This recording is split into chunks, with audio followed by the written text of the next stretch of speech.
เห็นแต่คนมาถ่ายรูปบ่เห็นไผถ่ายวิดีโอจากบ้านเนาะป๊อบเนาะจอกๆแจ๊กๆยังปอต่ำหัวกู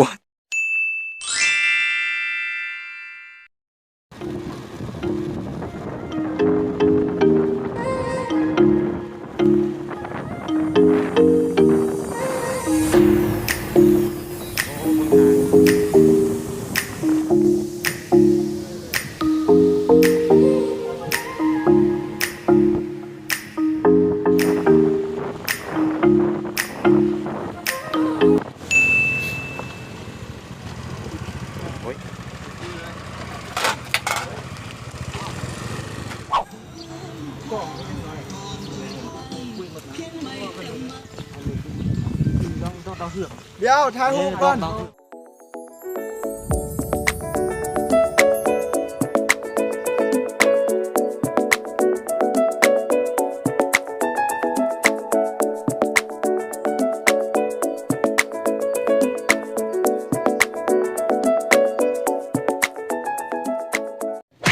เอาเลย1 2 3มาดี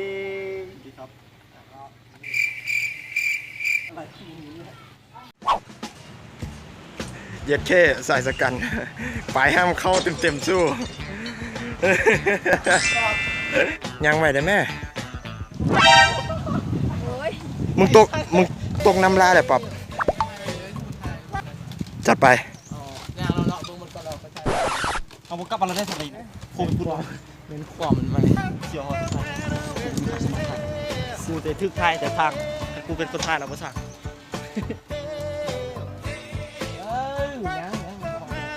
บอกมึงยับมาตึ้มหยุดจับ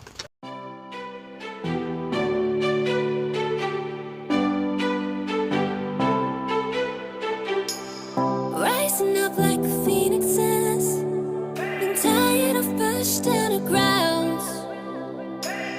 Speaking my heart like it really is. ใช่ครับประวัติได้อิสต็อกกัน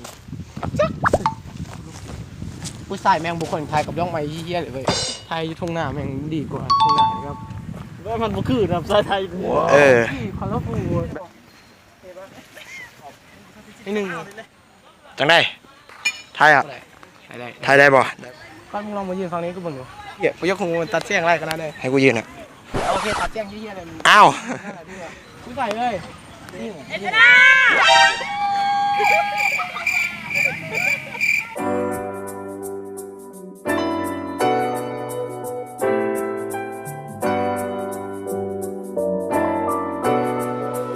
ถ่ายเลยจึงเลยไม่ได้ถ่าย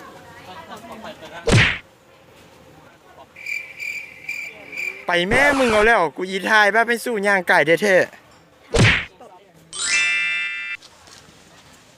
เห็นแต่คนมาถ่ายรูปบ่เห็นไผถ่ายวิดีโอจากบ้านเนาะป๊อบเนาะจอกๆแจ๊กๆยังปอต่ำหัวกูน้อยมียังยักเว้านำกองบ่วันนี้เนาะเอามาลิ้นใช่ลิ้นก็เบาเลยปากเสือกเนาะไปไหมเพราะว่ามาที่นี่งานเริ่มสลองเพราะว่าครบฮอป30 ปียังสุดใจเลยนะน้อยเป็นได้เรื่องที่มึงนอนใจแฟนได้แล้วนั้นทุยนี่บ่ตัดออกอันนี้นะตอนมีแฟน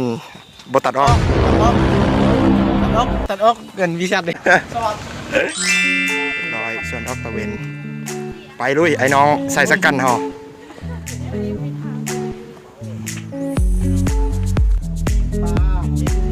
แม่งหันยินดีต้อนรับว่ะ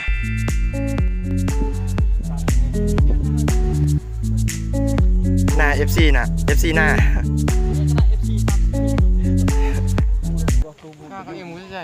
เห็นผู้หญิงเขาถ่ายไล่เพื่อประสบการณ์ใหม่ใส่สกันเฮา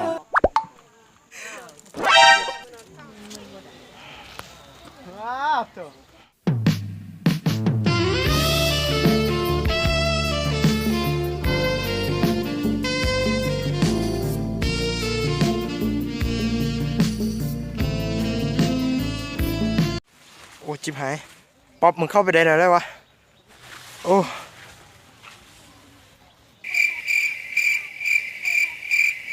ป้าโถมันคือไล่มุมได้วะเฮ้ยฮักกูย่านมึงบ่เบิ่งบ่เห็นโอ้ไปสะต่อหัน ใช่วันนี้ไทยให้หน้าเขาเอี่ยมทางนี้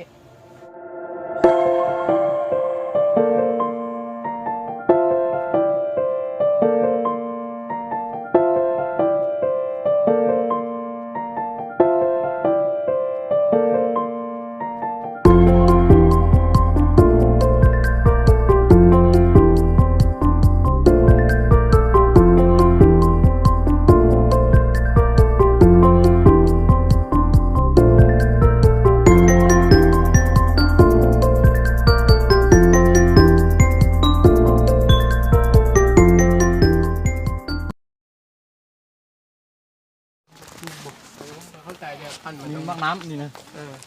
ตัวนุ่ยเหยาวมันเป็นมาก มักน้ำคือกันอันเดียวกันนี่แหละพันคนละพันลังพันลาวพัน อ๋อคนละพันน่ะทึกได้เนาะ โคตรมาฝากกันคือผมร้อน บ่มีไผสนใจมุกกูเลย this is I don't know ไอ้เพิ่นไหมอ่ะมาละ มาละ คมก่อน คมโคตรคม ยอดคม อ๋อฮูบอยู่พัวเตโอเคเฮ้ยดีใจตากล้องได้ถ่ายฮูบ